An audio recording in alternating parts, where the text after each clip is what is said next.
Okay, welcome everybody. And we are starting our Sunday session with Robert Piluso. And I just want to say a lot of people wanted to know where this is being recorded. So we have created a Culturama blogger site.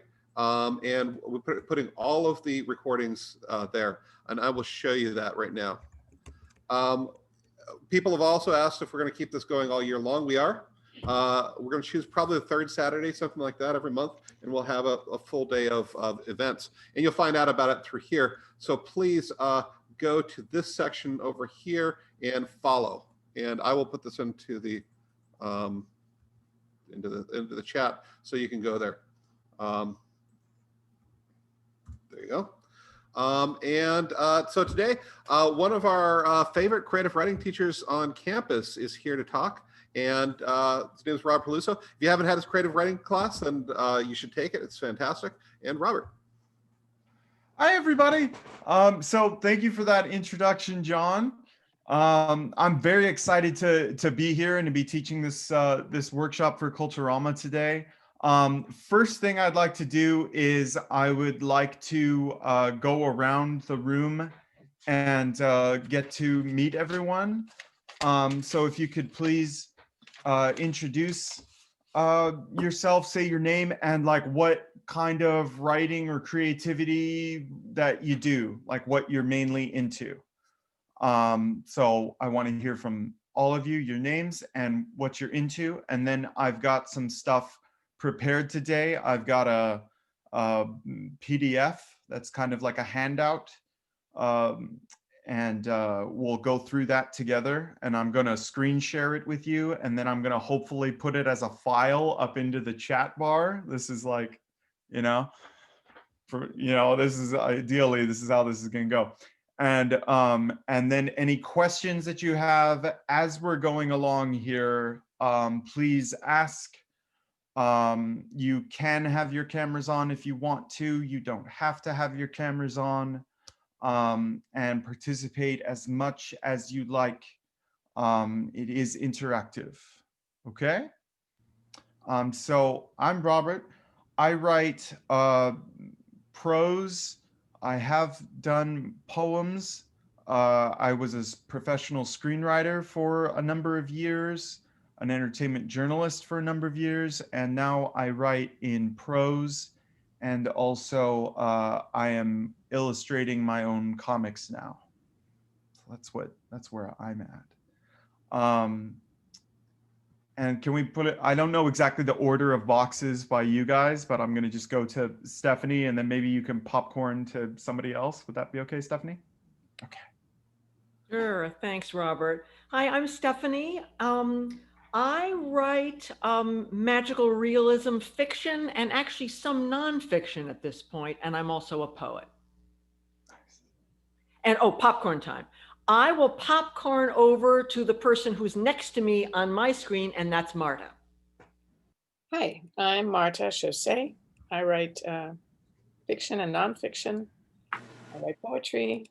I make architectural scale mosaics. Currently working on a nonfiction piece that I have all the material for. I do like editing. I can't stand assembling the material. I need you, Robert, to kick me in the ass. Okay. Welcome, Marta. Thank you. I'm going to try to get some specific tricks on assemblage for you today. So I want you to be thinking about this stuff. I think you'll totally get some stuff today from what I have. But I want you to think about it particularly through the lens of assemblage. Okay? All right, cool. And you want to popcorn to our next colleague? Sure. Next to me on my screen is Samantha from Nashville. Hi, Samantha. Hi there. Hi, Samantha. Thanks. I'm Samantha, and I write primarily essay and media content and songs. What I really struggle with, what I'd love to get some more insight about, is how to write stories. I aspire to write stories with ecological and justice themes, but I think more often in vignettes and themes and philosophy rather than story. Great. Well, welcome, Samantha. It's great to have you with us. And you know what? It's interesting just to hear you say that you're, wanting to write stories, but you're thinking in these very small pieces. That's great, and that's a whole nother genre of fiction writing. That's called flash fiction. Have you heard of this? Yeah, I actually wrote my first flash fiction in a workshop during Culturama. I was Yay! hyped about it. That's great. That's great. I mean, we have Mr. Flash Fiction with us here, John Branningham. So I just wanted to make sure that you knew about that format, and if other folks in the workshop weren't familiar with that format, that we could talk about that. Flash fiction is under 1,000 words, John. That's how Americans define it. Under 1,000 words. British people define it as under 500. Okay, cool. That's a good regional distinction. I love to learn those things. So that's wonderful. Welcome, Samantha. I'll popcorn to Mary. Hi, Robert. I'm Mary. I write just about everything from poetry. Poor John has been subjected to my poetry, to essays, to reflections on real life, to I've written a screenplay. I think my screenplay reads more like a novel. Every time I had it up for critique, they said, this reads like a novel. This reads like a novel. So I'm going to turn it into a novel. Good for you. Yeah, I have good. 90 pages for a screenplay. I've got to turn it into how many pages for a novel? I write, people try to box authors. Oh, you're a poet. Oh, you write nonfiction. I write whatever I see as story and what I think works. Sometimes, it's reflection of my life and my family that I live with. And sometimes it's a dream that I put into real life. So I love the freedom. I'm kind of a very flowy writer. That's wonderful. Good for you, Mary. Welcome. It's great to have you with us. Okay. And I love all the different genres that you're talking about. That's fantastic. I think more going into the 21st century, a lot of those 20th century strictures on writers and what it means to be an artist in this particular way or in this particular genre, I think that they're loosening a little bit, and they're going to be, off us completely to the degree to which we accept that they're off us completely. So the more open you are, as you're explaining to us, the more open you are to receiving the ideas from the universe into whatever form those ideas want to express themselves. I think that's so important, and definitely ties into our theme of the workshop today of moving forward with your writing. You got to move forward in the spirit with which you're being inspired, into what form that idea wants to express itself. So welcome. Great to and I have agree you with us, you, Robert. I also forgot I've written speculative fiction too, and a murder mystery. Got it all going, Mary. Keep it Yeah, going. I got it. Whatever my brain takes me, it's like I feel like Alice in Wonderland. That's wonderful. I'm gonna mispronounce your name. NY_KEL, Nicole Best. I'm gonna popcorn to you. Tell me if I just totally screwed up your name.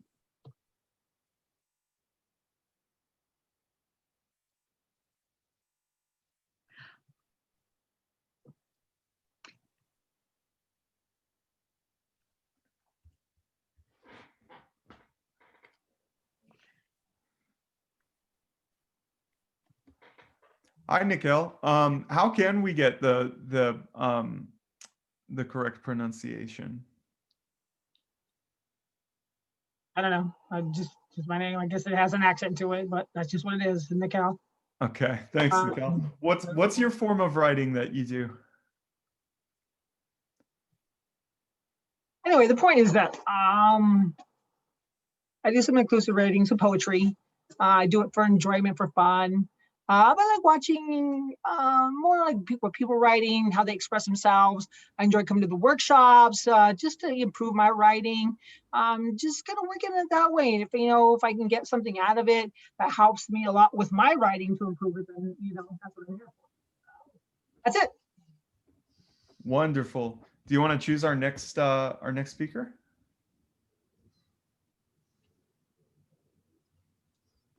Elise. Elise. Thank you, Nikhil. Hi, thank you. My name is Elise Marguerite. I work primarily as a poet, though I tread into, I guess, critical nonfiction writing, mostly from an art historical perspective. Nice. Welcome, Elise. Thank you. And let's see, Shema can speak next.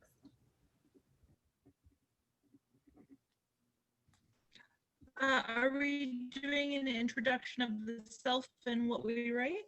Yes, please, Shema. Am I pronouncing that right, sorry. Shema?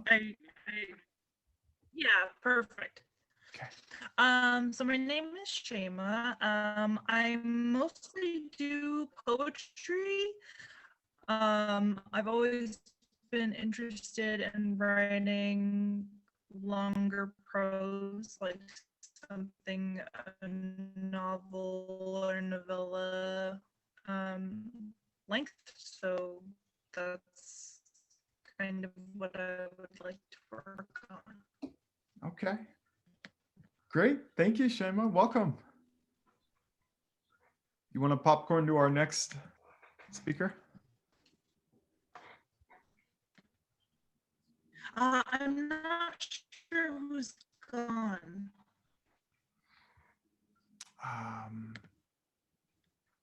Can we go, I'm Martha? I'm not sure who's already gone. We haven't heard from Cindy. We'll go to. Oh, Martha, keep going. Oh, What do Martha. you think? Cindy. Cindy hasn't gone. Cindy. Cindy. Hi.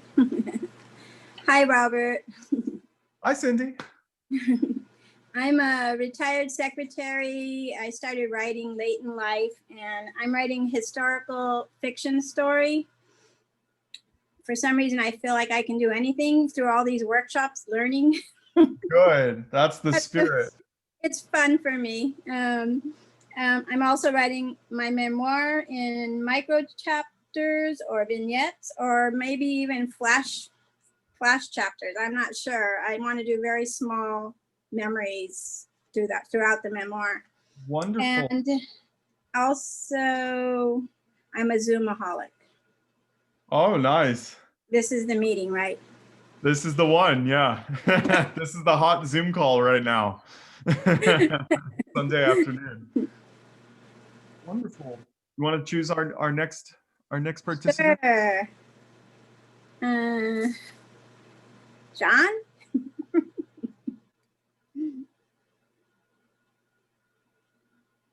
Well, we Okay. had John earlier. Earlier, okay. Let me look and see who the participants are. And how about Robert? That's you. Let's see. Alessandra, can you speak, or are you on work? I can read in the chat too. Brianna? Hi, can you hear me? Yep. Okay, perfect. Sorry, I'm having some technical difficulties with my laptop, so my camera's not really working. My name is Brianna, and I mostly write poetry. I'm taking Lloyd Aquino's poetry class. Great. I love it. It's amazing. And I'm also taking Sid Bartman's class, her memoir class, which I also love as well. And I'm more interested in writing poetry, nonfiction, like bits and pieces about my life, and trying to understand and reflect on certain experiences, and writing about like working through trauma as well, and how writing is a really therapeutic and healing tool for me. But that's it. Great. Welcome, Brianna. Thank you.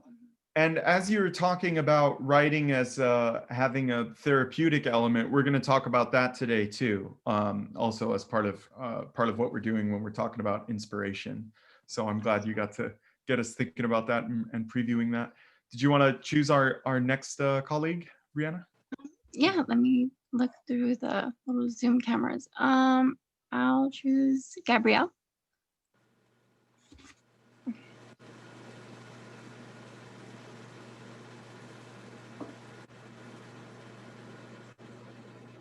Gabrielle? You're on mute. Did you want to unmute?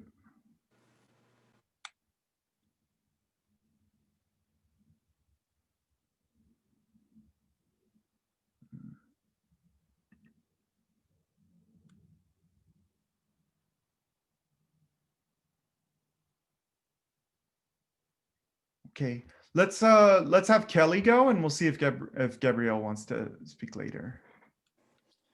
All right. Hello, everybody. I write mostly fiction and nonfiction. I've done a lot of book reviews and things. That's mostly what I've published. I'm working on a novel that I call a Swiss cheese novel, because while it does look like cheese, it's got a lot of holes in it. It looks like a novel, but it's got a lot of gaps. So that's one of the things I'm working on right now, is filling those gaps and then trying to make a cohesive book out of a bunch of chapters and scenes. So I'm glad to be here. How about if we popcorn to Xiaojun? Hello, everyone. Hi, Mao. Hi, my name is Xiaojun Mao. I'm in a Monsec student. I have take class English 6A, 6B this year. So I just try to learn something to writing. Thank you. Welcome, Mao. Do you want to choose our next speaker, Mao? Oh, because I use a phone, I can't say. Oh, you can't see it. Okay. Yeah. That's fine. Kelsey BZ. Hello. I like to write mostly poetry. I've written a couple like little short one-act plays. My first book is coming out with Moontide Press in 2022.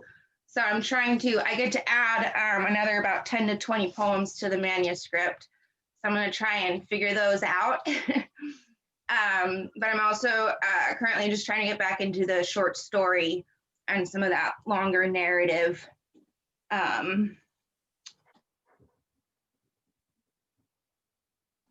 Writing.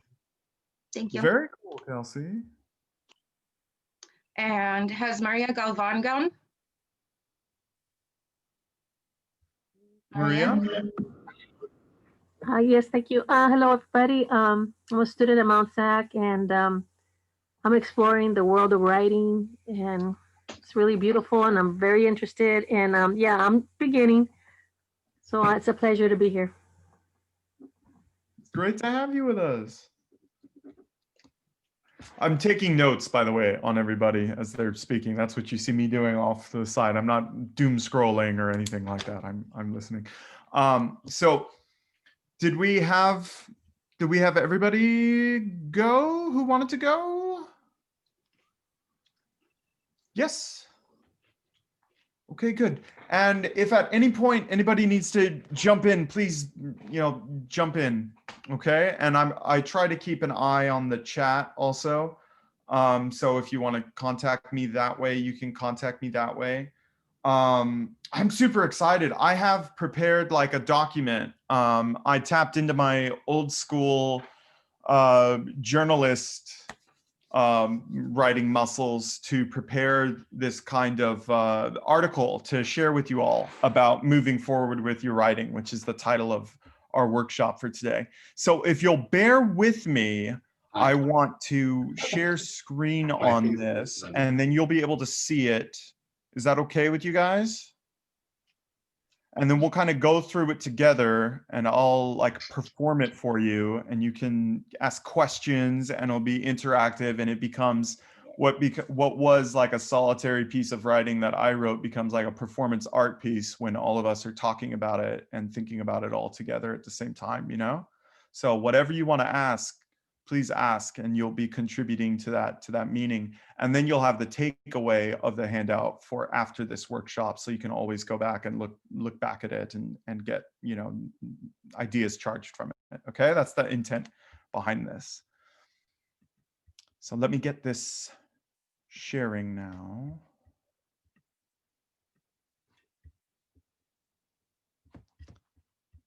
One sec.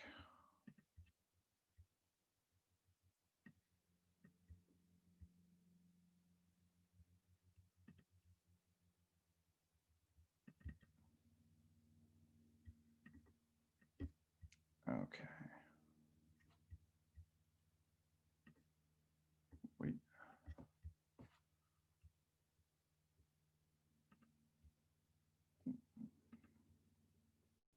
Oh no, technical difficulties. One second.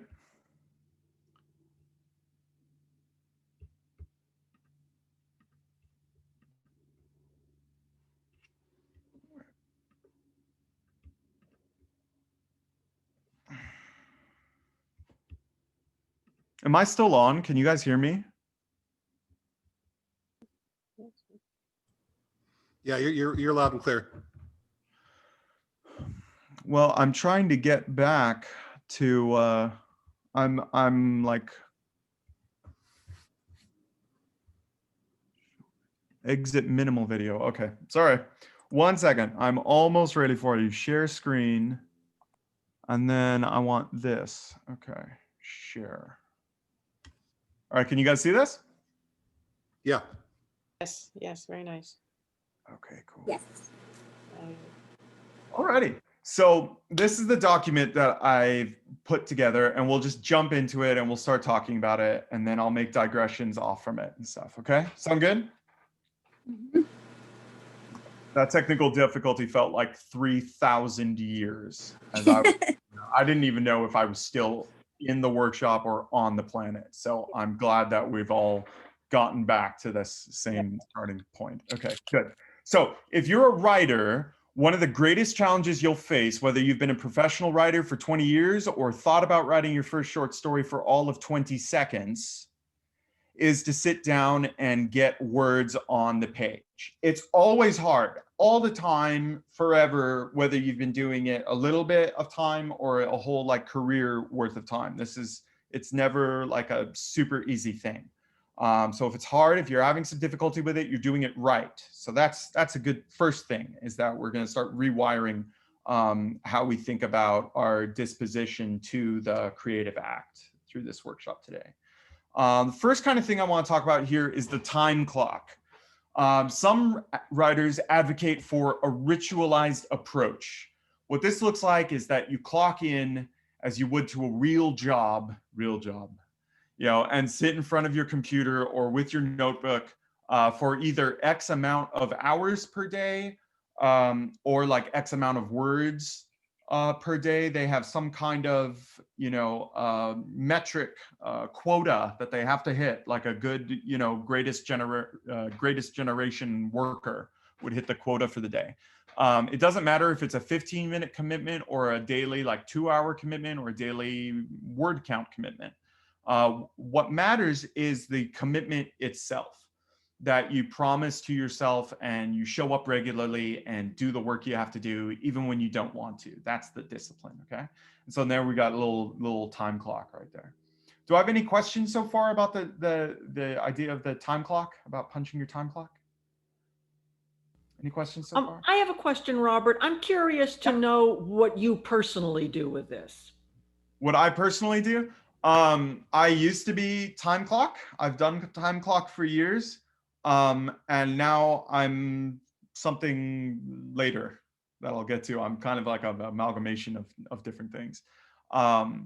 Does anyone else have any questions about the time clock? Totally valid, viable way that a lot of writers, a lot of different kinds of artists use this approach.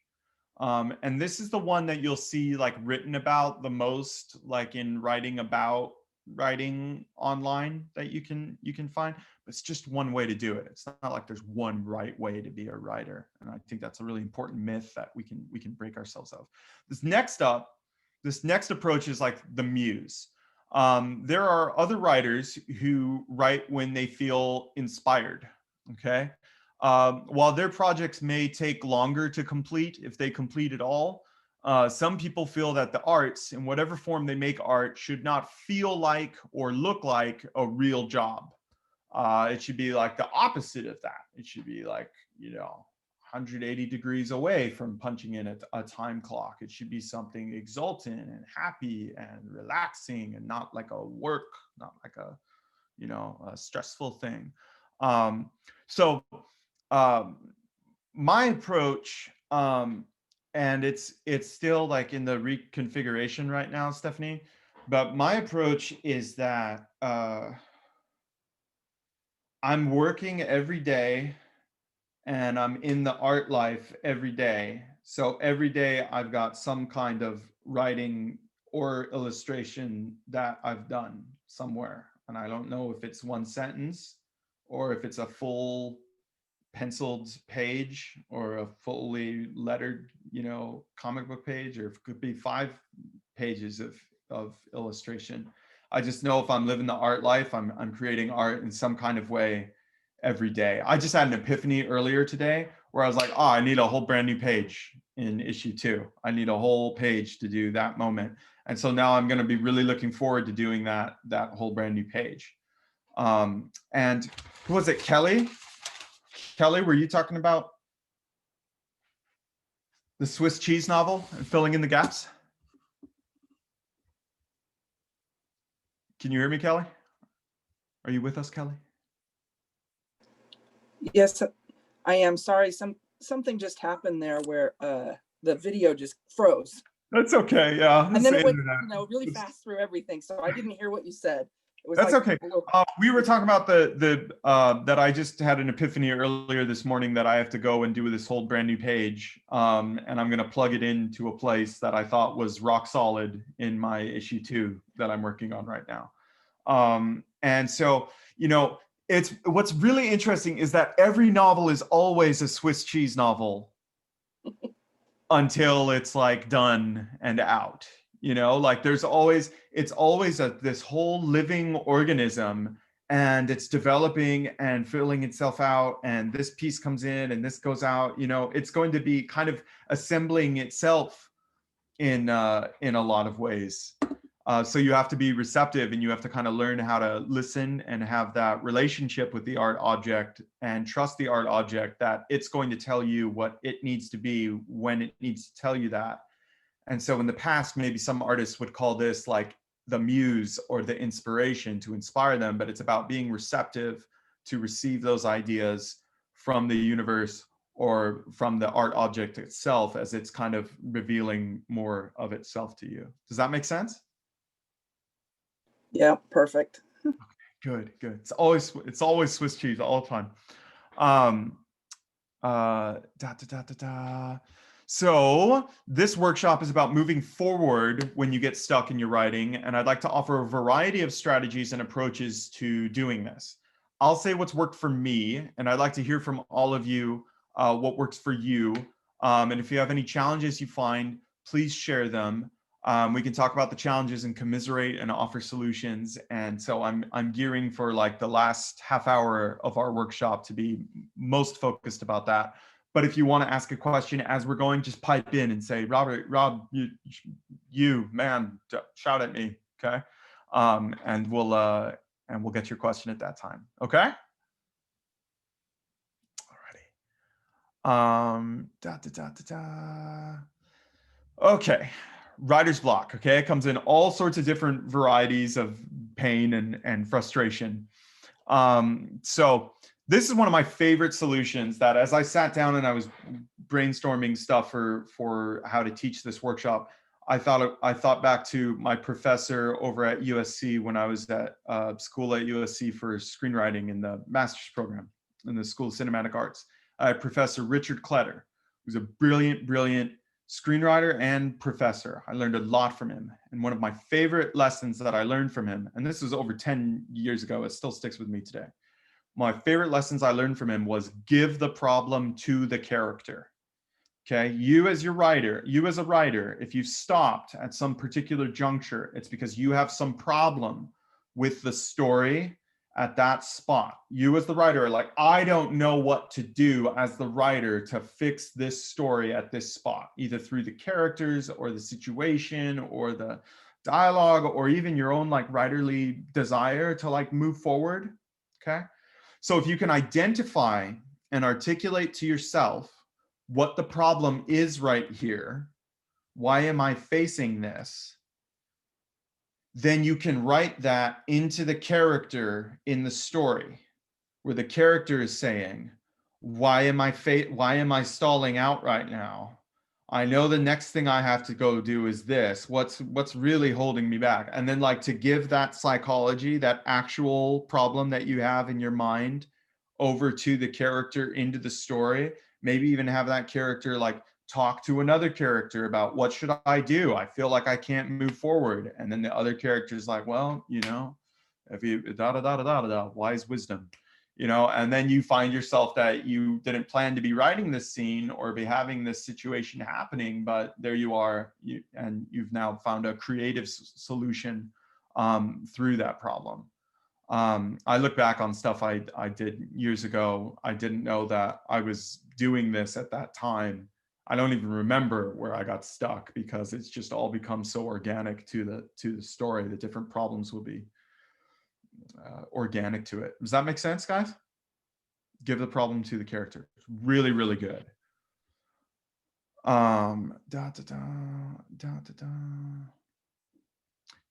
So this was one of my examples. If your boss keeps interrupting your story's construction, like you're trying to do some like creative writing or something, like you're on Pandemic, and then like you get an email from your boss. It's like, hey, do your job, right? And you're like, oh man, I'm trying to be creative right now. You have that, you know, you put that boss into the story as someone who will come in and interrupt. And so that made me think of Michael Scott from The Office, how he's always cruising up to them at their desks and distracting them from their actual jobs they have to be doing. You know, this is just an example of how to kind of incorporate that problem into your problem or your frustration or your challenge in the real world into your story world. And it's actually, you know, produces magical results. And you can even find solutions in the actual world if you've implemented it successfully in your fictional world. But that's metaphysics, and we don't have time for that today. Skip it. This is another strategy, okay? Students like to hear this one, especially. Another strategy, if you're feeling stuck at a certain point, skip it. Just skip over it.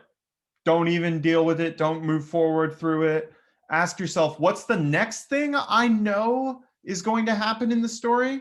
Or what part am I looking forward to writing? Like you're like, oh man, I can't write that awesome scene until I get through this sucky scene that I don't want to do, you know?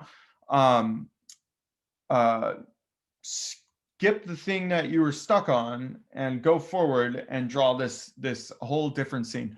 So I just finished the first issue of my my comic, and there was a point in the comic where it was going to be a really emotional scene. It's like the most emotional page and exchange of the whole comic, and I was like, that's really hard to do. I'm not going to do that one right now. I'm going to do a different page that's later right now and work my way up to doing that when I feel more comfortable with my blocking and I feel inspired and I feel the mood to do that emotional, intimate, you know, scene between the two characters.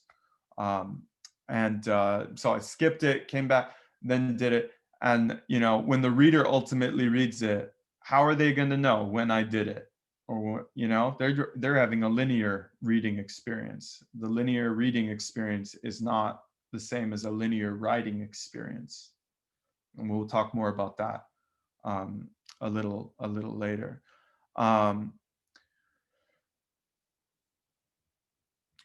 Okay, the other thing that can happen if you skip over that problem scene that you're like, I don't want to do that, and I just want to move forward to this and write forward from there. What might happen is that you find that you didn't need that problem scene at all. Like the reason why you were reluctant to write that scene was because it was boring as shit. And you didn't want to write the boring as shit scene. So you stopped yourself from writing that boring as shit scene, went forward into where it's more interesting, and your story is not even suffering because it's moving forward from that place of interestingness. So whatever kind of information you had to have that was in that exposition scene, you can move it forward, you know, going forward. Does that make sense? I can't see when I'm in sharing screen, I can't see the tiled screens next to me, and I can't see the chat box. So if there's any chat things that anybody's typed, can someone let me know? Robert, if you hit escape, you should be able to see the chat thing. My computer is booping at me that Oh, I can't press escape at this juncture. But okay. People are just kind of encouraging you. Oh, it's good. It's good Yeah, stuff. Okay, good. They're not throwing tomatoes at their own computer screen. That would be real hate, wouldn't it? Yeah. You're starting your own computer. Stop. That might not be as essential as you thought. Okay, cool. Do I have any questions so far? I know I come out you with a lot of trippy ideas, and I do digressions, and it can be Robert, you mentioned not writing that scene because it's boring as hell, but what if you need that scene to either describe a setting, or you need that scene as a way to take, even though the scene itself, be it a paragraph or a page, might be boring to write, you need that to be able to move your character from one point to another. You know what's so fascinating that I've found, Mary, and this is just me. I found it so fascinating that, you know, a lot of the information stuff that I think my readers really need to have, turns out they don't really need to have it. You know, like I'm like, now this is essential. You have to know that this was a real thing, you know, like this little detail. And then when I'm in the actual scene and I'm writing it, or, you know, it's the case with my comic now, when I'm drawing it first, I draw it first.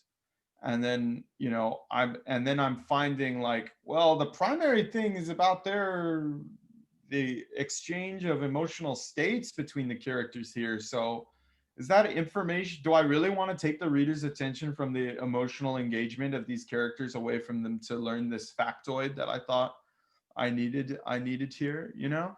And then the other thing, Mary, that is fun and effective, and you see this in movies all the time, and I love it. It cracks me up every time I see it. It's so useful. Is that you'll have a character who's in a position of authority. They need to give some information to the readers, and they'll be like, what? You guys didn't go to Sunday school? The Ark of the Covenant, it looks like this. It's what they carried the 10 Commandments in. You remember this from Indiana Jones and the Raiders of the Lost Ark, and Indiana Jones starts teaching the Ark of the Covenant Sunday school lesson that you needed? I love it. It's called a chalkboard scene. So you have one of the characters turn to another character and be like, you should know this. This is important, man. I mean, it's like this. So you're repeating yourself. You're giving it back to your character. That you're the one finding those connections there, Mary. Absolutely. That's just one form of giving the problem to the character. Absolutely. To turn that into a chalkboard scene. Yeah. Okay, because I always think of the very long prosy part of, even in Harry Potter, where they're describing the entrance into Hogwarts.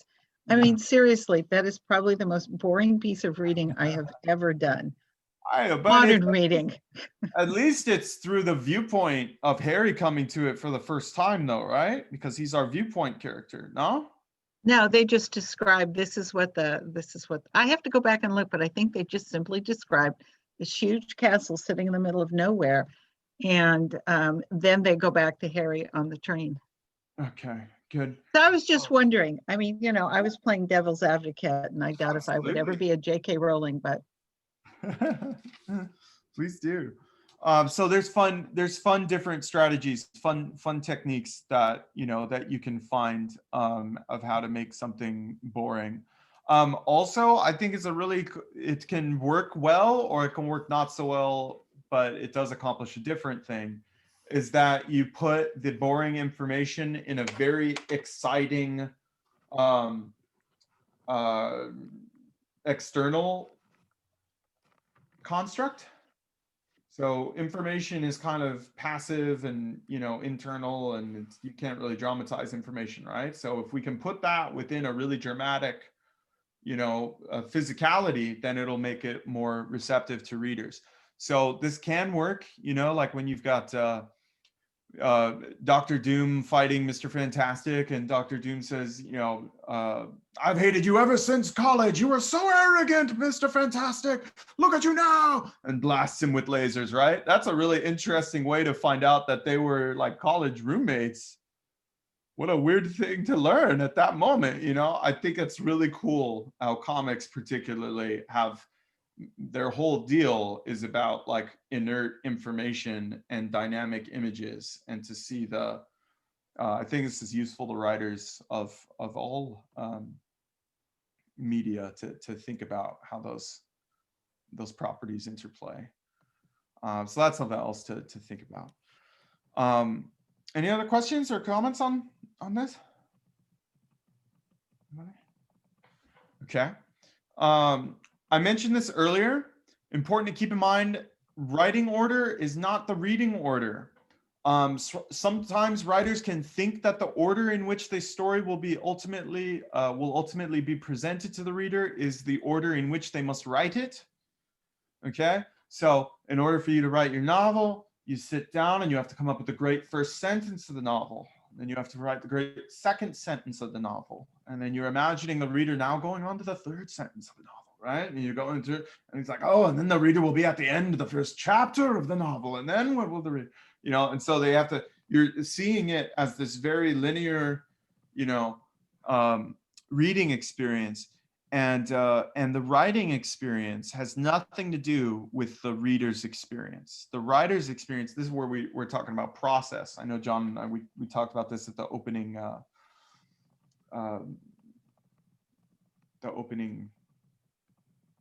ceremony, ritual, the opening offering of Culturama last weekend.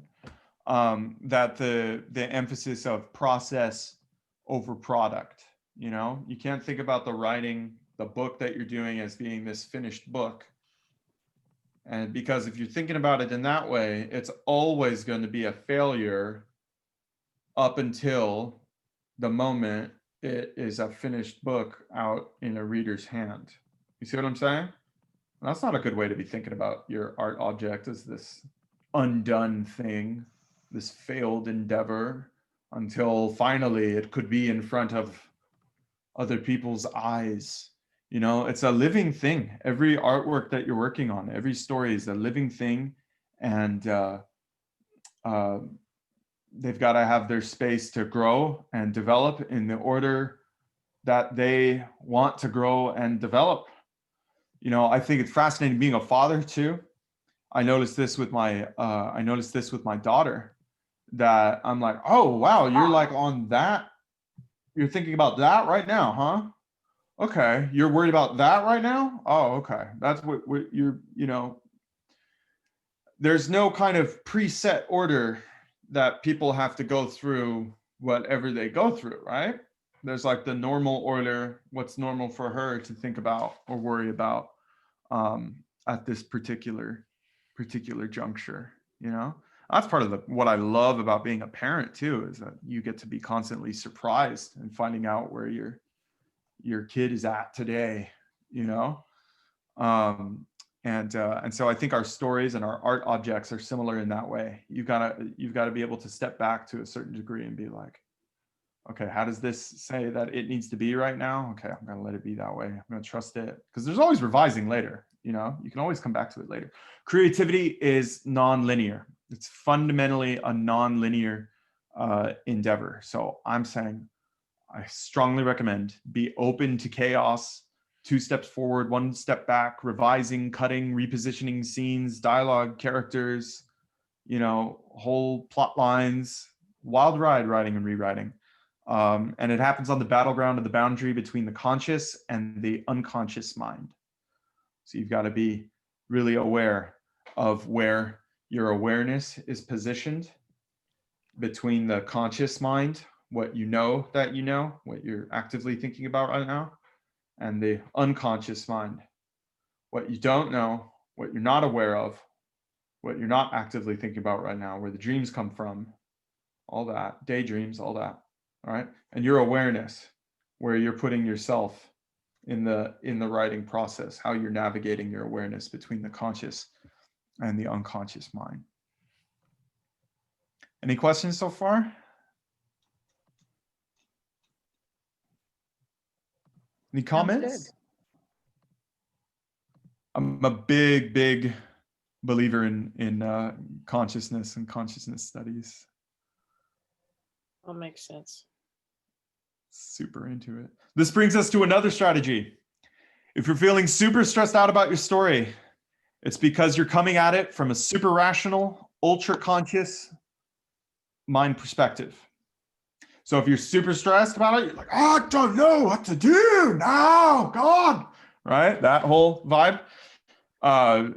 You're overthinking it. You have what old teacher of mine used to call over-analysis paralysis. Okay, you're super stressed out. You got to get out of your head.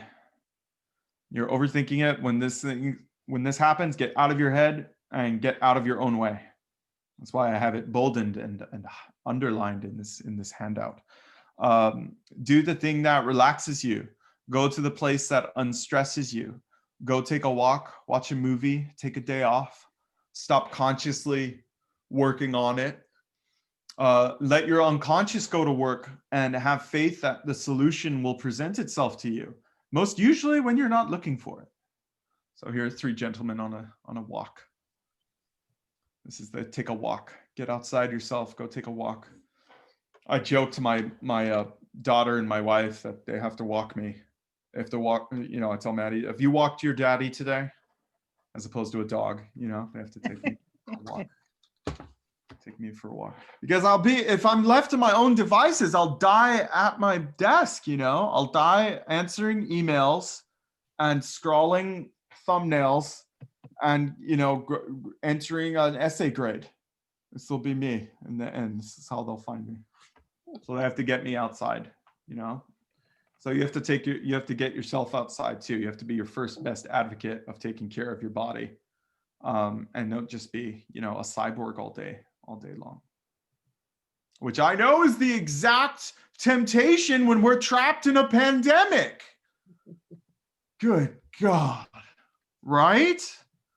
All this stuff I'm saying, go outside, go out into the plague, to breathe deeply, enjoy nature, and then run screaming in fear. No, I don't know.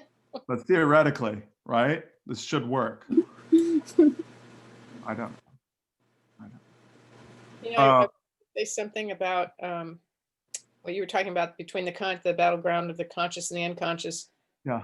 Something, a hint or a tip someone gave me a long time ago for many things, not just for writing, but if you can't figure it out consciously right before you go to sleep, ask yourself to solve it in the night.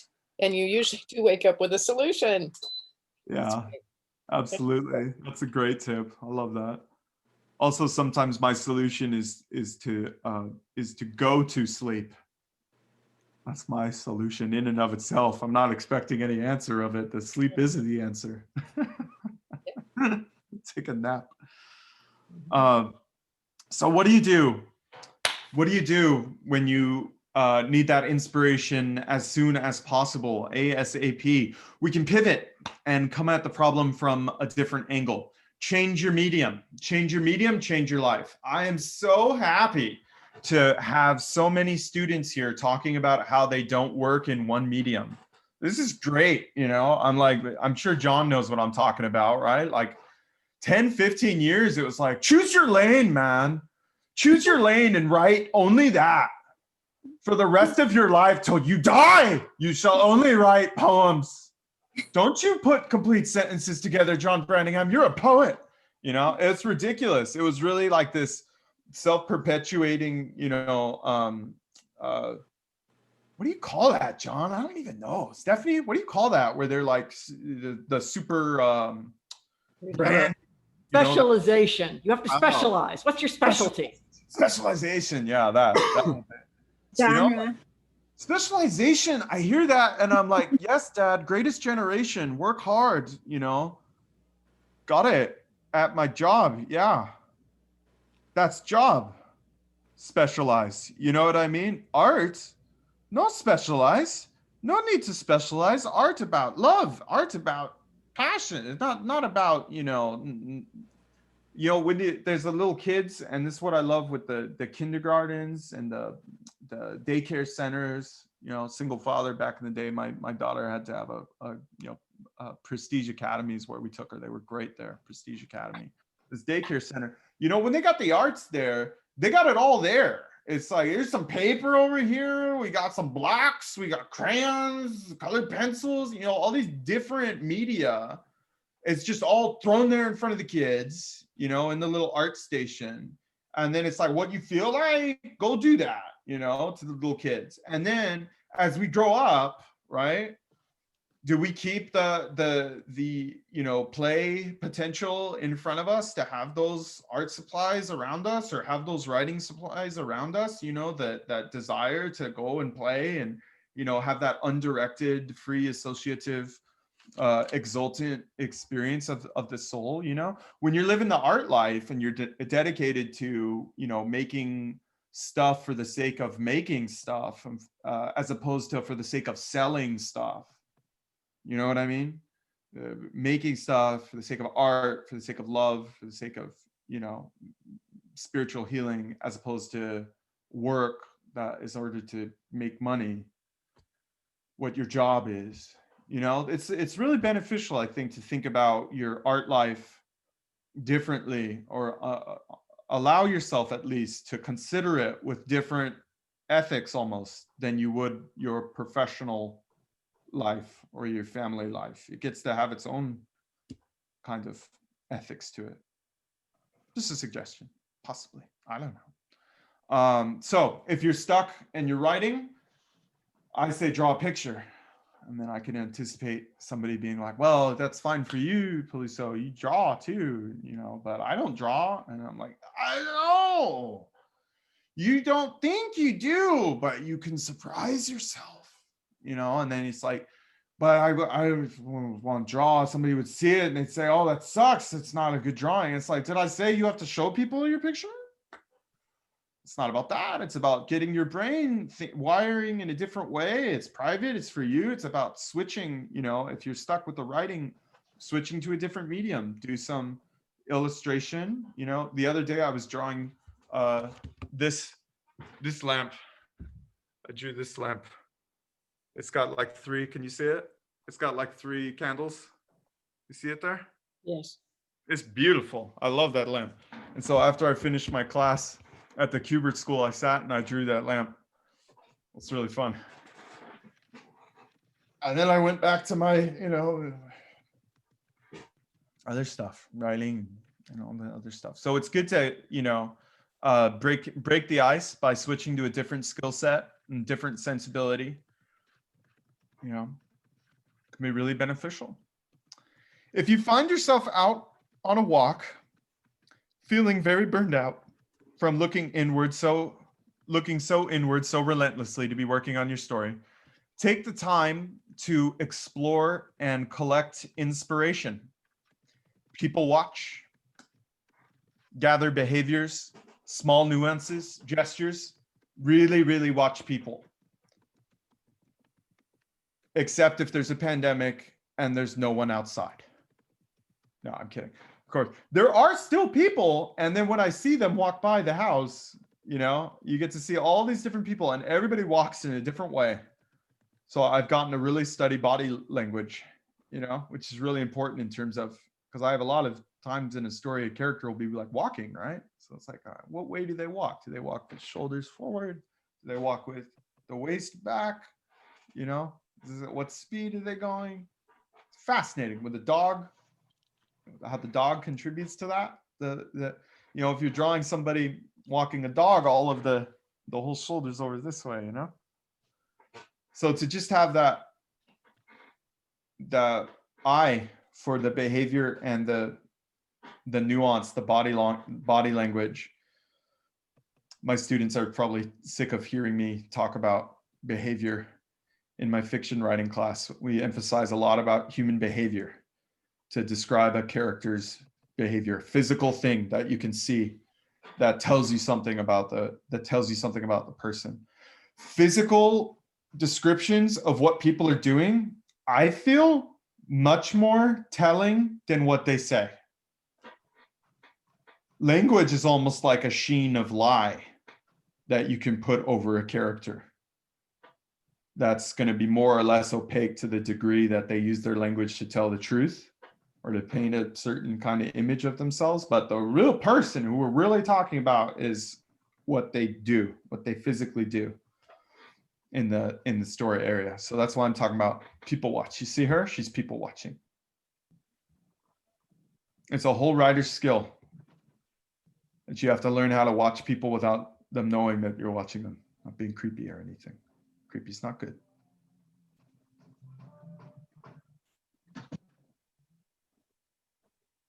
Do I have any questions on people watching?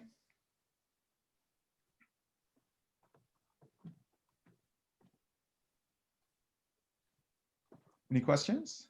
Any comments? Lamentations? Well, let me ask this, Robert. When you're people watching, what sort of techniques are you employing to get that into your fiction, or do you just not care? Do you just people watch the people watch? Well, we got to have the idea book. We got to have the idea book. The idea book is that place, sacred space, which you're going to put down whatever occurs to you. Whether it's occurring to you in words or in images, it's a space that you've always got to catch these ideas as they're coming to you through the ether. You guys know how there's like that, imagine like the air, but it's like a ultraviolet view of the air. So you can see like the radio, the transmissions, the waves and stuff coming through. You know what I'm talking about? Yeah. Yes. That's how ideas are. That's how ideas are going through this that we're in. And you've got to be open to receiving that signal at the point that you're sitting right there at that time in that place where that beam got broadcast, intercepted by your brain. You can either write it down or not write it down. It's a gift. It's for free. But you got to be there and open to receive it when it comes. And it could be something really, really small that you don't think is anything. And then it turns out to be like everything. I teach 7 Samurai in my intro to cinema class. And 7 Samurai is fantastic because of the degree to which Kurosawa, the director, directed his actors to have the freedom to really build their characters 100%, build them up as much as they could. One of the main characters in 7 Samurai is a real wild samurai played by Toshiro Mifune. And as he's going around with his shirt, you always seeing him like this, or he's like this. As he's in the scenes, very dramatic, very interesting. And I noticed it about the 3rd time I was watching the film. I was like, why is Kikuchi always scratching? And then as I did more research, I found out that the actor Toshiro Mifune decided that the behavior he wanted to have for this antic guy is that because he was poor and living out in the wilds of, this Toho era, that he got fleas. So he's itching the fleas. That's not from the writer. That's from Toshiro Mifune, who, like a writer, was observing people and thinking about the time and era and place where this would be happening. And he'd be like, that would be really good for my character if I've got fleas that nobody ever mentions it or talks about it. I never mention it or talk about it, but it informs what he can be doing or reacting to anytime he's on camera. Brilliant. Just absolutely brilliant. So I would look for stuff like that, John. Like somebody's got an itch or something, or somebody's got a, now what's up with that? What's up with the hair? Is their hair usually that way? Are they feeling good about their hair today? That hat, what's up with the hat? Why is the hat positioned that way on their head? That would itch me. If I had a hat on with my long ass Italian hair right now, I would be itchy. I would be uncomfortable. So I have to I have to choose in favor of the discomfort of my itchy head than the discomfort of people looking at me and saying his hair doesn't look good. So which vanity do I want to sacrifice? You know what I mean? That's a character choice about whether a guy with long hair is wearing a hat or not. You know what I mean? Yeah, yeah. Any other questions or comments? Okay, here we go to the therapeutic element that we were talking about earlier. If you're not able to find inspiration from the outside world or external humanity, then look inward. Look at the things in your life that are hard for creative inspiration. If you're like me, you want comfort, you want happiness. This is counterintuitive for you. The idea of go to the pain. I'd be like, man, I've lived enough of my life trying to go away from the pain. Now you're telling me go to the pain? I thought my writing was supposed to be the thing that like was my escape from my problems. And now you're saying for me to do my escape from my problems, I have to think about my problems? That sucks. I know, but it could take your art to that whole next level. Take your story to that whole next level. Because that tends to be where we like to operate, right? Is where we're comfortable, right? And the stuff that makes us comfortable oftentimes is not going to blow anybody's socks off, and it's not going to blow our own socks off either. And you know this when you look at it and when you read it, you really know it. You're like, this was a single. This wasn't a home run. Why do I talk in sports metaphors? I'm the most unsports person in the world, and yet there I am. You know what I mean? You feel like you got a single. You're like, if I'm being honest, this was a foul. You know, it did it, but made contact, but didn't really go anywhere.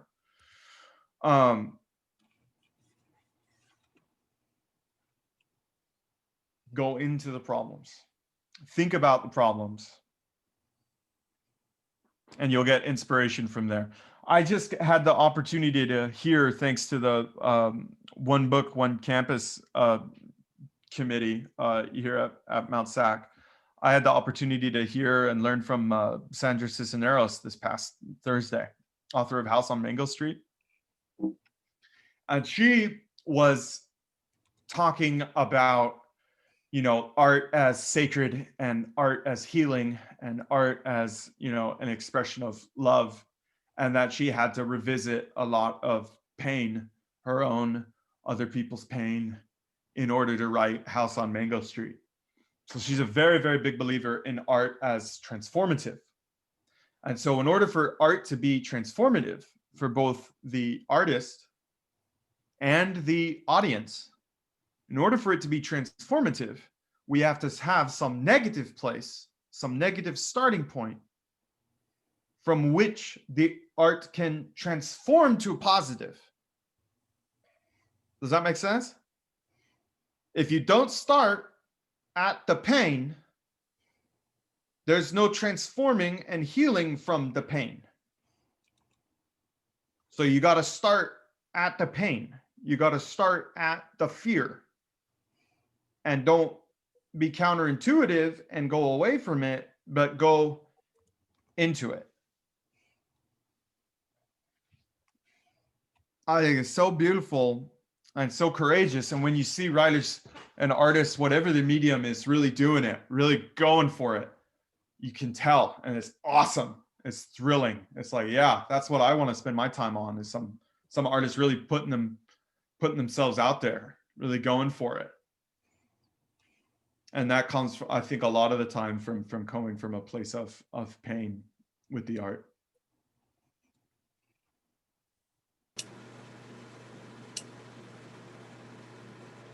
Do I have any questions? Comment? Robert. Yeah. Cindy? Yeah. It's funny that you said that, because while listening to you and you talking about your family and how you know, you ask your daughter to walk you, and you discussing about how you cared about how they grew up, and it was so intriguing how they start different things at different ages. What it inspired me, but it was painful also, because I wasn't nurtured as a child, and it's going to be in my memoir. But what I wrote is, if I had been nurtured, where would I have gone? Who would I be? And I put it aside right now because you inspired me to go to a painful place, which I'll attempt at another time. But like, I kind of goes along with what you said. It's a hard place to be, but inspiration hit me while you were talking, and you know, I really appreciate that. My pleasure, Cindy. I appreciate that you can have that experience out of what I was talking about, because I got to be honest. I've been, you know, I had a bit of a wake up call over this past couple of weeks from a variety of different really weird sources, different voices from, you know, people I respect that were telling me, you know, don't ignore the pain, go into the pain, you know, in order to get past the pain, in order to transform from the pain. So I'm like, wow, that's really interesting, because I'm right at this precipice as I'm kind of completing one thing and I'm starting a new thing. And I really needed to know how to go about going into that issue 3 territory and emotionality. And so since my Redemptor world of stories is very much relational and about my relationship with my daughter, I had to go like, okay, now what's my fear? What's the fear about her? You know, the person you love the most. What's your biggest fear? What hurts you the most? What's the shit? Because this is how I am. I'm so smart about protecting myself from hurt that once it happens, I can block it and be like, oh, we don't think about that. Oh, I don't think about that. Oh man, she's growing up really fast. Oh, don't think about that. Don't look at that. You know what I mean? Those moments that they come, I had trained myself to be like, she's my little girl forever, you know?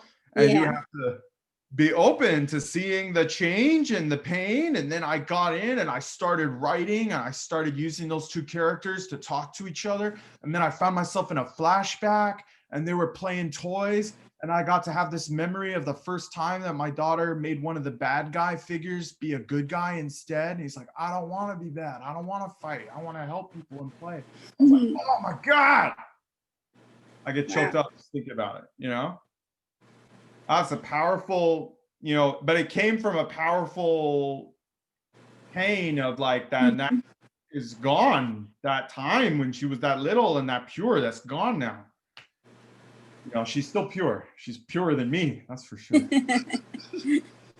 But, you know, it started with that exercise of sitting down and going into the, what am I scared of? You know, rejection and all that, you know, all the real stuff. And that's where I got really exciting art. Oh man, I can't wait to sit down and draw that scene now. I have like 4 pages. I can't wait to draw it, you know? I can't wait. I'm excited. I'm looking forward to that day, you know? So I'll be really ready when that day comes, you know? And this kind of brings me kind of my next point. And this is very Buddhist, this next little section, Buddhist philosophical section. Consider this, that each of us has a series of social, relational identities. So I'm going to start with myself. Okay, so these are my relational identities, my pronouns. For me, I'm a brother, I'm a son, I'm a father, I'm a husband, I'm a professor, I'm an artist. Now, for each one of those little relational identities that I listed, yeah, each one of those relations does not exist without at least one other person. You guys with me? They are necessary and contingent on the existence of other people in relation to myself.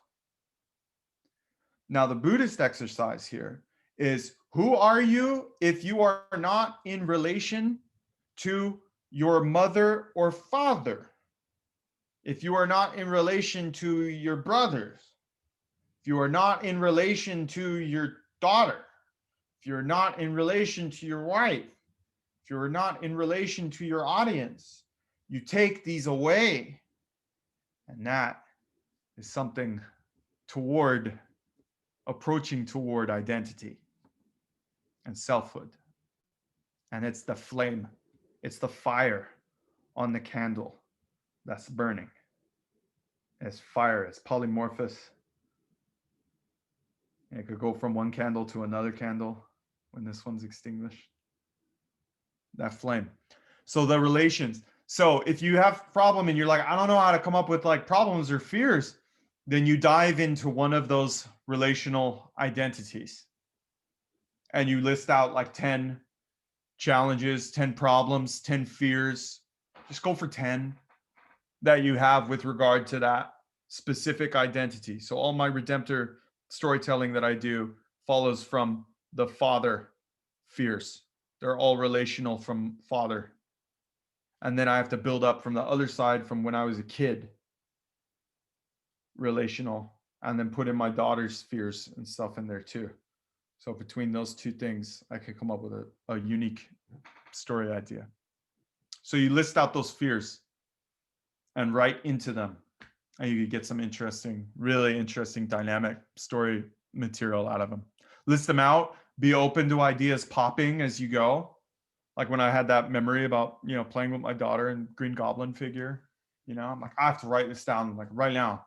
It's not the final form of how it's going to be, but I mean, that was me showing up to my art life that day because I was diving into that fear, and I wouldn't have been there to receive that scene or that idea if I hadn't been there looking in the fears that I kept getting told by other writers and artists. Go look at your fears. I'm like, oh, okay. Guess I'll try that. Any questions? Okay, we're almost done. This is the last page of the handout. Defer judgment. This is big. According to creative studies professor Cindy Burnett, this is an essential best practice at the ideation phase or to break through writer's block. What this means, defer judgment, is turn off your conscious mind. Conscious mind, you can recognize this because it's your rationality. It's going to be the voice that tells you, no, that's not good. No, that could be better. Sure about that? That inner critic, the voice of the inner critic is the conscious and the rational mind. And when you are there to be showing up for ideas, you don't have that inner critic on. You got to turn that off. Defer judgment. It doesn't say kill judgment. It says defer. It means wait for the judgment to be until later. Turn the judgment on later when you're at the revising stage or the assembly phase. Defer judgment. Who was I talking about? Marta, we were talking about assemblage, right? Of how they could how the different pieces can go together.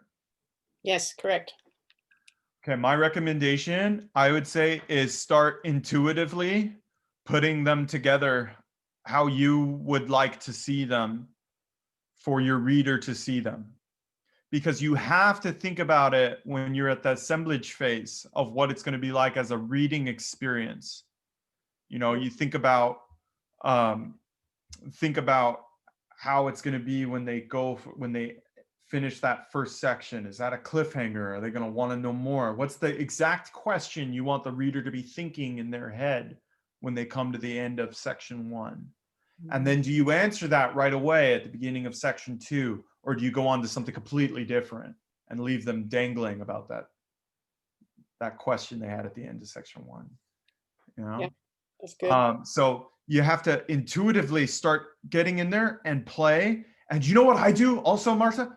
I print. Oh man, I print a lot, and then I'll cut and I'll assemble here and I'll write on it. It's so messy. It's cobbled together. and then this is in ink, and this is in pencil, and it's messy, and I put it together, and then I'll tear this little sticky note off of here and put it on this, and da da da. That's part of the fun of it. Okay. That's the fun. Is then when you get kinesthetic about it, and you get your whole body into the assemblage of it. Yeah, that's old school. Yeah, I like it. Yeah, that's good stuff. Real good stuff. That's the same way I write research papers with the pages of notes that I took from the different sources all assembled out. And then I'm like, oh, I gotta get this quote from here, pull that, and recopy this over here, highlight this, and da da da. It's very physical, very fun. Deferred judgment. I like that. So this means you wait on the valuation of whether something is a good idea or a bad idea until some later time. When you're needing ideas, you just accept the ideas. They're a natural resource, like raindrops falling from the sky. When your crops need rain to survive and grow, is there really a difference between good rain and bad rain? The farmer takes it. Glorious. So this would be like, I don't want you, raindrop. Be like, take it. It goes right back to the book of Ecclesiastes. The rain falls on the just and the unjust alike. So I guess it figures some raindrops are good drops and some are bad. Here's another one, and kind of what you've been doing at all Culturama events, but you're going to continue to keep doing it, and you've been doing it for a while. Catch a jump start from another artist. It doesn't even need to be someone you know. We've got Culturama going every weekend in November this year, and this means you've got exactly those jump starts being offered by other artists with more or different experiences than you pretty much all day long. So this is awesome to get that jump start from other artists. Why this is so awesome to have a community of like-minded artists coming together is because of how the human body works, and particularly how the human brain works. Okay. Now, this is some real neuroscience, and I encourage folks to go research more into this if you'd like to, because it's fascinating and one of my favorite pet research subjects. Neuroscience with regard specifically to creativity, what's going on in the brain when we're doing creativity. Doing creativity or just watching creativity is amazing. It's the same thing. Say when you're watching a documentary about an artist, it can be another writer, a painter, a sculptor, a musician, anyone who takes nothing and makes something in its place. That's an artist. What's happening is you're watching an artist at practice, expressing that creativity within them, and then by virtue of mirror neurons, your brain, even though you're just the passive observer, will copy that heightened creative state, that set of mental conditions. Your brain physically copies it. So what highlights in your brain when you're listening to someone play jazz is the same happy place of your brain as the musician who's playing the jazz. The same. Amazing. Now, they've still got to get the studies quite right in terms of the difference between live performance and, preserved performance. Because I think there's a tangible, physical difference if you can be being creative with people in like physical same room as you, like at a live concert or at a movie theater, than it is when you're at your home watching by yourself and seeing that art object. I think it's different, but the science is still catching up. But I'm watching it very closely, and it's very exciting. It's almost like if you believe in a God, that there's a God on your side and on the side of the arts that wants you to be creative and wants you to be able to express that something within you that is not about getting expressed in a way to make money or have some social relational need that somebody has on you. Robert, can I ask a quick question? Yeah. Okay, you talked about in-person art, and you talked about art coming from, say, a visual source, like a computer or a TV. Yep. What about a recorded source? What about if you listen to some old Billie Holiday songs, or, anything like that, does the brain react the same way, or does it process it and then it blooms? Or have you looked into it? That they're measuring, yeah. That's it. I mean, it's highlighting at 1 degree, but not at the highest degree that it would if it was live. If you were seeing it live. You guys know what I mean in terms of listening to an album as opposed to listening to that artist perform that album live in front of you? Mhm. Radically different, right? More transcendent when it's live. Yeah, right. So I think it's smaller, but same, but different. And so then think about this with regard to yourself and your own arts, and that you want to position yourself to be kind of like getting that jump start from artists who are like really about it, like really jazzed at what they're doing. Anytime, and it could be any form of art. Sandra Cisneros was just talking about how she loves watching different artists' documentaries on Thursday. And I was like, this is part of my workshop I'm teaching on Sunday. Is that anytime you're watching an artist of whatever their media is performing their art, that's going to be inspiring, and that's going to get you like thinking about stuff, you know, especially if it's like someone who does a different form of art than you. Oh man. My wife is a painter. I talked about this at the Culturama opening ceremony too, that we do art day in our house. And art day is like an arranged day between my wife, my daughter, and I, where all three of us, we agree that tomorrow we're going to have an art day and we're going to get to make art all together in the same house on our own projects, whatever way we want to do it. My daughter does sculpture, crafting, sometimes painting. Danny does painting, and I do comic illustration. So all three of us doing like parallel play, just that we're making art at the same time. Mirror neurons. It's awesome. Goes like 4 hours by like that. It's amazing. Highly recommend it. Set an art day for yourself, friends and family. Just be safe. Oh man, I can't believe it's already 2:30. We got like a late start though. Do I get a back five, John? Can I have a back five? Take a back 20. You know, this is creativity, right? Yeah, I know, but I want to be open to folks to.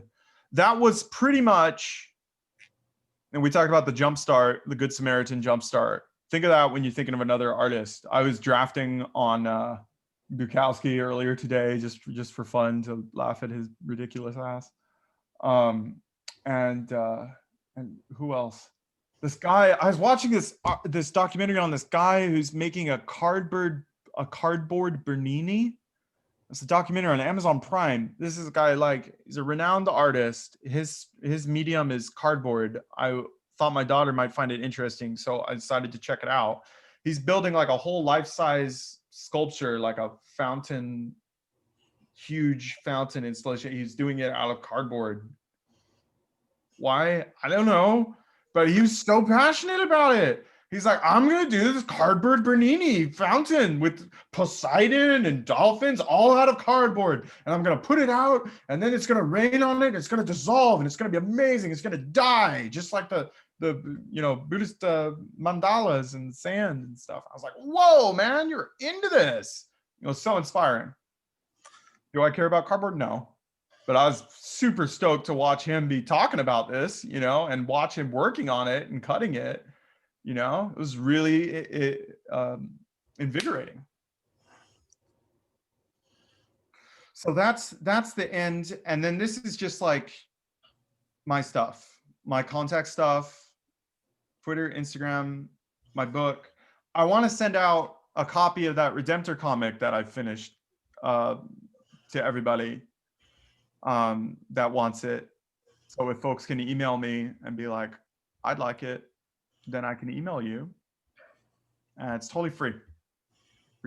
25 pages of a comic that I wrote, illustrated, inked, colored, lettered, digitally recolored, do the whole thing. Any questions? Any comments? I'm going to stop my screen share now. Is that okay? Yeah? Go ahead. Stop share. I have a quick practical question. Are you going to make Yes, this please document? ask. Are you going to make this document available as a PDF or something that we can access and make Yes, a I'm going copy to for do it ourselves? right now. I'm working to do this right now. Maybe could it be in my recents? Yes. We can throw it up on the website too, Robert. Yeah, that's what I'm putting it. I'm putting it open. This is what I want. It should be going to everyone, and then you should be able to click to open it. Yeah, and then download it, and then it should be there for you. But I'll put it on the Culturama community page as well. Yes, please do, John. This is for everyone. Yeah, I felt like I was writing for Script Magazine again when I was writing it up. I was like, yeah, this is doing some nonfiction inspirational writing. This is great. Great. Okay, well, thank you, Robert. It's fantastic. Other questions? Are there any questions? No. I hope folks don't feel like I was talking at you too much. No, this was great. Thank you so much, Robert. I haven't been able to come yet. This has been my first workshop that I've been able to attend. So this was a great way to kick off Culturama for me. So thank you. I'm so glad, Nicole. Thanks for coming. I'm so glad. Super cool. Go ahead, Robert. I cut you off there. No, that's fine. I just, if folks didn't have any other questions, I wanted to, wish everybody luck with their projects and just, be open and be good to yourself in these challenging times. It's so hard. This is crazy. And I'm not being some, wilting lily liberal to be like, this is unprecedented, the state of society right now. So maybe you're not feeling like the most motivated or the most creative ever right now. And maybe you're beating yourself up about that, but that's okay. That's part of it too. And that's part of what I think is so fantastic that John's doing with Culturama, is to create this virtual space that you could get away from all that jazz and come together with like-minded people who just want to get those skills and those tools for creativity to express that creativity the rest of the year, Yeah. Robert, I want to say something. Yeah, what's up, Stephanie? I've done some teaching on Zoom now, and teaching on Zoom, man, is hard.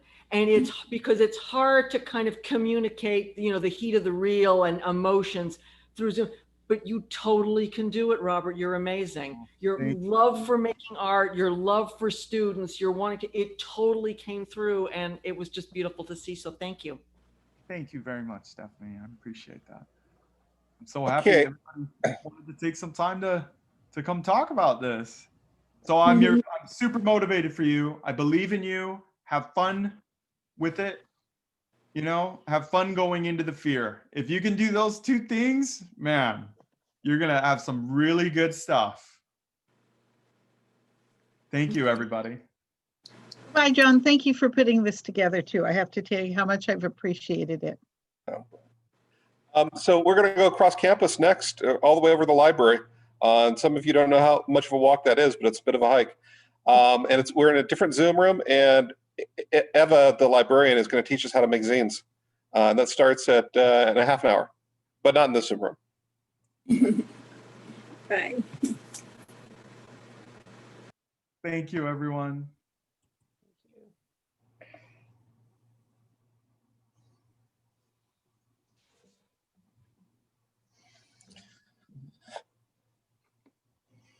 Ciao.